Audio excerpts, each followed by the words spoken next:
Welcome to another Max Q update, weekly update on the Piper J-3 Cub Restoration. I'm Mart, and I'll be your host today, so as I am every day. So here we are making progress on the Cub, and in fact last week I went to Lock Haven to pick up wingtip bows and this here firewall made by Clyde Smith, the Cub doctor. So this will be great having a fresh firewall for the airplane. Clyde puts the flange on here so that it makes it easy to build a boot cowl. I shouldn't say easy. It makes it possible to build a boot cowl to go on the airplane. And if you don't know about Clyde, or if you do know, he puts on these really great workshop seminars. Some of them are there at Lock Haven. And I think there's one coming up in the fall, maybe at Univer. But I highly recommend that you check out what Clyde offers there. If you have a deep interest in the Cub and in the details of a Cub, if you're working on one, restoring one, or even if you just love the airplane, it's such a great experience. Clyde's got so much information, such a great heritage, and especially if you do it right there at Lock Haven, you're in the air where the airplanes were, most of them were built originally anyway. So it's just a really great experience. So I highly recommend that. The other thing I got from Clyde then was these tip bows. This is not permanently attached yet. I just put it in place. It's fitting really well. So that's going to work out great. It'll get trimmed here, and then it gets attached at all the rib points, and then these big brackets here at the spars. I have to drill the new holes, so you have to do that a little bit cautiously to make sure everything lines up. And then of course these little braces they're very lightweight, but they do a pretty good job at holding the bow in its shape. The situation, and like this other wing over here, the space between the rear spar and that trailing edge there at that rib this one's pretty flat because it's really old. Obviously you want the curve that's going on here. There is no additional brace in there, but usually for 30 years or so these things will hold up pretty nice, especially if they are cared for indoors, which most airplanes are these days. So anyway, this will be fairly quick work getting that on. But I did want to show, while we're down at this end of things, the work that I did this morning, which is over here on the lathe. So I mentioned in the previous video that I needed to make some tubes to go inside the longeron, sleeves basically, to fit inside the tube where there's going to be some repairs on the lower longeron back towards the tail. So when you make those kind of repairs, you need to put a internal sleeve into the longeron, and then it gets welded through some rosettes and such. And it helps to keep everything obviously in alignment while you're doing the welding, but then it doubles up the strength of the joint. So the longeron is a 3/4 inch diameter tube with a 35 thousandths wall, and the sleeves are supposed to fit inside that and have at least the same wall, so 35 thousandths. So to get a sleeve to fit though, the closest would be 11/16, but the 1/16 increments are not typically available these days in the tubing sizes. So what a lot of people wind up doing is they use a 5/8 tube, but that's pretty sloppy. Now, it's not to say that it's unacceptable. From everything I've learned, it is acceptable, but it would be nice to have a little tighter fit. So what I wound up planning to do, and then did do, so this is a piece of 3/4, but it's got a really thick wall on it, 120 thousandths wall. And the whole idea here is that this could be turned down small enough then to fit inside this tube, so these could be my sleeves. And that's what I used the lathe for here, to turn this down this morning. And I wasn't sure if it would work with this older, it's the 1940s era, and it's actually a Sears Craftsman, built by Atlas, which I wasn't even familiar with that. I'm not a machinist by any means, but I did do shop class in high school back in 1979. And so that was the last time I ran a lathe. It's been a really long time. And I enjoyed the process back in the day. And so I was excited about this opportunity, and I was really curious to see how this was going to go. And it actually went really, really well. the tailstock here has a centering point, but it's also on a bearing. So I could support it at both ends, and I could have possibly done the entire length of it, but to play it safe, I actually chucked it up here so that I didn't have the full span of it out to be worked on. And it really did just fine. I did about 5 passes, not taking a whole lot of material off, but absolutely no problem. And this, because I don't know lathes really well, I don't know if like every lathe has this. Maybe they do, especially modern lathes. But anyway, it has this jack screw here that's driven so that the whole tool table there can feed automatically, and that worked out just really well. So it was really a pretty simple process. Turned it down beautiful, and as you can see, this is the cleaned up end. But the fit is really nice, so I'll be cutting these off just into fairly short pieces to use as those internal sleeves. And this is 4130, and again, this little lathe did a super job of turning that down. So that was really not only fun, but highly productive, because now I have just the size sleeves that I was really looking for. Also, I used just some thread cutting oil, which I guess is like a poor man's way of having some lubricant for the cutting process. And I used just a paintbrush, little tiny paintbrush, to make sure that the tube stayed nice and well lubricated. Again, the lathe acted like it was no big deal. I was taking fairly small bites, so and I made a lot of chips, and it actually just worked out really well. I'm excited at the possibilities of using this for things in the future.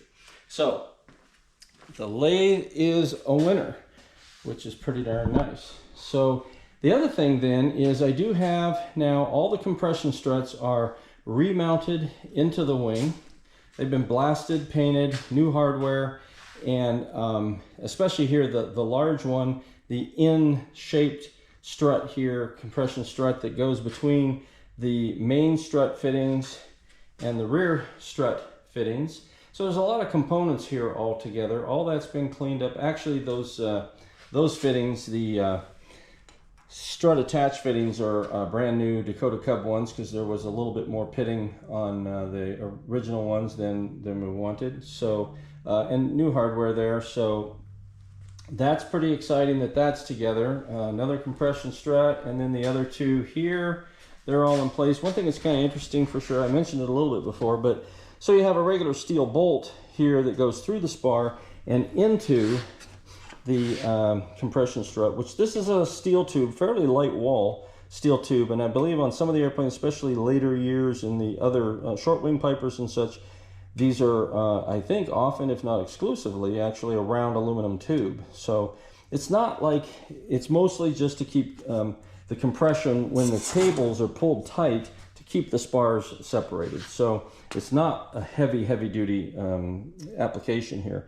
But it was interesting that these are aluminum here riveted on, and then there's an insert down inside that has the threads on it to receive that bolt. But the insert is actually aluminum, so you have to be very cautious when you set the tension on these bolts, or you can strip out those threads. So that's just an interesting point.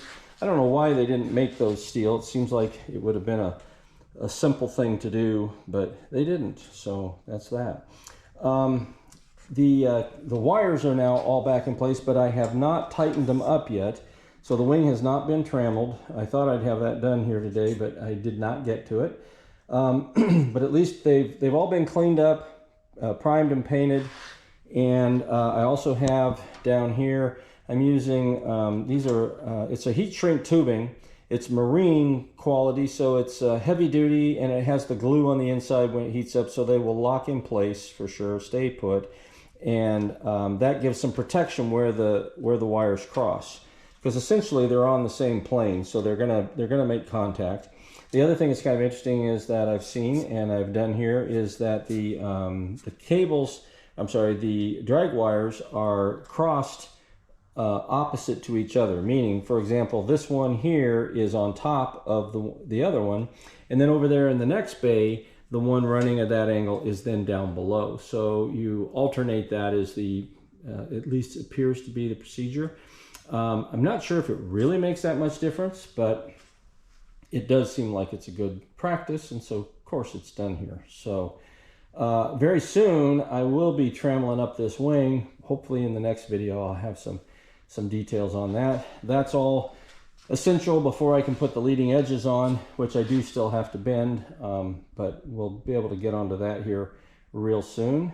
And then also the aileron hinges, which I had mentioned in a previous video, and I took them to Lockhaven and showed them to Clyde, and we both agreed that while they do have a little bit of corrosion, a little bit of pitting, it's very minor, and we're actually going to be able to reuse those. So they've been primed and painted, and they'll be going back in here very, very soon. So that's a good thing. Let's see. Oh, I was going to point out too, maybe down here.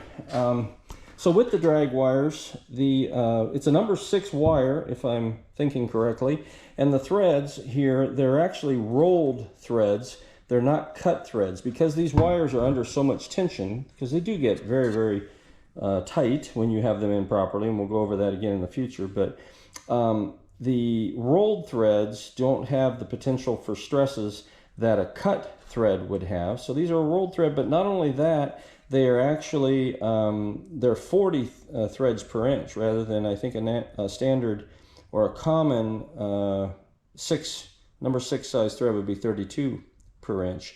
So these nuts are a little bit special, is what I'm trying to say. And so I was going to replace them because they had a little bit of, I mean, they weren't super clean, they weren't super bad, as you can tell, but I have cleaned them up though. I blasted them, primed them, and painted them. So I've made them to where they're corrosion protected, and that saved, actually, because these little nuts here, because they're kind of a special size, they were actually more expensive than you might think. I mean, it wasn't horrible, but I already had these and they were in fine shape. They just needed a little bit of cleanup, so I went ahead and did that. Some of that stuff's kind of tedious, but it's, you know, I enjoy actually being able to spend the time trying to make those things come together if it's practical. So, but again, a lot of the hardware, in fact, the majority of the hardware in the wing has been replaced. And so this wing's going to be in pretty darn good shape. There's just a tiny little bit of cleanup yet to do, and get it trammeled, get those aileron hinges back in, the leading edges on, and then this wing's going to be, well, of course, I got to finish up the tip bow here. But now that I have these things in hand, these things are going to roll on, I think, pretty quickly here. Okay, so let's see. The fuselage, that repair, then we'll get on that here real soon, now that I finally have these sleeves. So I'm trying to move that forward while getting this wing ready, and then I'll get on to that other wing. So hopefully here in the next couple weeks, I'm going to make a lot of progress. I really need to pick the pace up here. A lot of these details here on these wings have slowed things down some, but obviously when the wing is opened up like this, that's the time to go ahead and take care of these things. So, and then the other thing I thought I'd share is I went down over the weekend to where my airplane is. I have a Baby Ace, a home-built Baby Ace, but it's painted like a Cub, so it's kind of appropriate to all this. And so I've got to do a condition inspection on it, and I pulled it out and ran it a little bit yesterday. It was very happy to start and run a little. It was actually kind of chilly, kind of a miserable day. It's quite nice here in northern Indiana today, but I'm hoping to be able to have all the pieces fit for me to fly it up to Oshkosh again this year. I've flown it twice in the last handful of years, but not last year. And so this year I'd really like to get it up there again. And it's kind of cool because I actually call it a quasi Cub since it's painted like a Cub, which is kind of neat. It looks really good in the yellow. And so I'm living a pretty Cub life here these days, and that's a good thing. So anyway, hopefully we'll get onto that trammeling next time around, and then onto the fuselage too. That's going to be kind of cool when we start getting that wrapped up. So, and again, the lathe really did a great job for me. I'm so glad to have this and have Betty here watching over me. So anyway, thanks for watching. Subscribe if you like these videos, and we'll see you next time. Thanks a bunch.